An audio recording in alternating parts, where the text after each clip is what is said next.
Hello Guardians, Ebontis here, and it is February 5th. We are at another weekly reset here. We are kind of in between two things. Last Word Quest launched last week, and Crimson Days is next week. So we're at a rather tame week in the world of Destiny, but there's a lot of stuff on the horizon. There's a lot of other games going on right now, so if this is kind of your week off, that might be okay. But if you're spending your time in Destiny, let's see what we've got to do for the week. Alright Guardians, so in the director we have the flashpoint as Nessus. That will be a pretty easy one to do. You got public events usually very frequently. Don't forget about your heroic adventure. That will be a nice little chunk of your flashpoint if you're working on that. 30, 35, 40, I swear it varies per planet, but definitely an easy one to do. For your Vanguard activities, whether it's story missions, regular strikes, and adventures, all will have Arc Singe, and for your modifiers, you're going to have Grenadier for 3 times this week on Tuesday, Friday, and Monday. You're going to have Brawler on Wednesday and Saturday, and Heavyweight on Thursday and Sunday. So, depending on what you like to work with, hit up these activities on those certain days. Now, the Nightfall seems to fluctuate depending on when I log in, so giving it about half an hour seems to work a little bit, because I've seen multiple options here. This does seem to be where the week will settle, because I just had it change completely on me. But I think at this point, we've got the Warden of Nothing, which is the strike where you actually go back to the Prison of Elders. You have a chance to get that hand cannon Warden's Law, which is cool.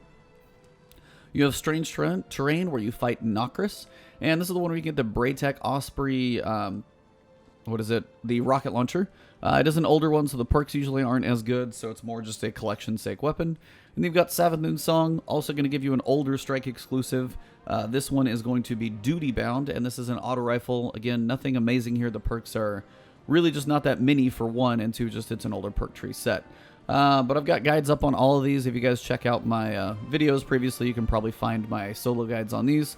Strange Train I might do an update on for solo. I think I've got it, but, I think it's one I haven't done in a while, so at least probably work on that one for you guys. For Gambit, this one isn't really going to change yet. We're still waiting on Season of the Drifter to come for the evolution of Gambit. I'm thinking Gambit is going to have its own, sub-menu, like Crucible or Vanguard. Gambit is going to have the evolution of Gambit. It may have a different mode. We don't know what's coming, but Season of the Drifter is, maybe a month away. So hopefully we hear some news on this coming up pretty soon. I know some of you guys are finishing the Last Word Quest from last week. Some of you guys are still working on that. And then we've also got next week is going to be Crimson Days, which will be your 2-man playlist coming up in Crucible. So yeah, Crucible is going to have Crimson Days going on next week. There is an exclusive bow that will come with that one, so keep your eyes out for that event coming up. Your playlist for the week is going to be Lockdown. So this is kind of like Control with a twist. So you've got seize at least 2 zones to make capture progress.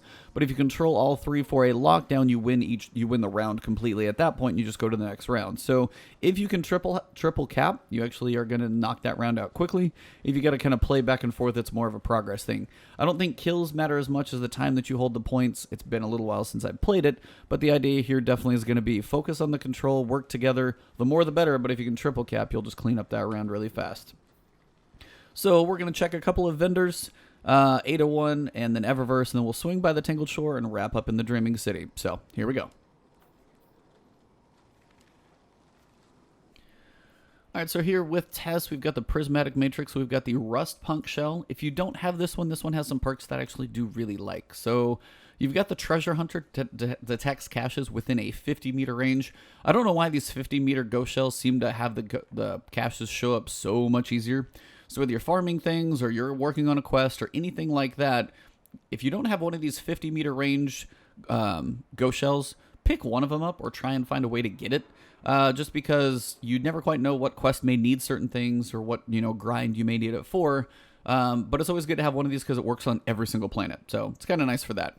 This one also comes with Omni Telemetry, so Gunsmith, telemetry on all weapons. While Gunsmith telemetry is useless, at least you may as well get it on every weapon you use.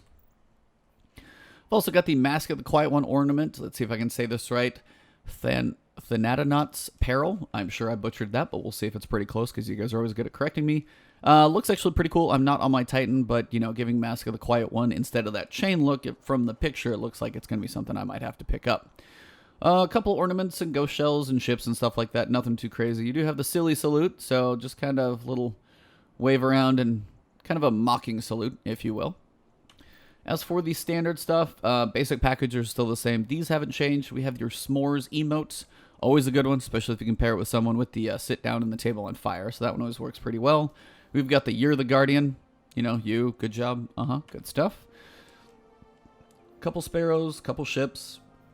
Down here we do have the ornament for the Soros regime, kind of giving it straight up chrome. I hear Soros feels a little bit better after the auto rifle buff. I have not tried that one yet. We've also got the Eye of Osiris, a cool look to the Prometheus lens. Definitely gives it its unique, definitely Mercury and Osiris feel to it. So a couple cool ornaments. You've got the signal processed transmat effect. Nothing too crazy, but I think that's more of like a Forge related one. Everything else is pretty standard. Don't forget your Rise to the Challenge. Prismatic Facet. Keep, adding those things up. If you have 3, make sure you spend at least one of those Prismatic Facets. Let's go see what 801 has, and we'll, work on wrapping this thing up pretty quick. All right, Guardians. So, daily and weekly bounties up here. Make sure you guys are doing those free module supports. Ballistics logs. If you're looking for anything of that nature, pick up those.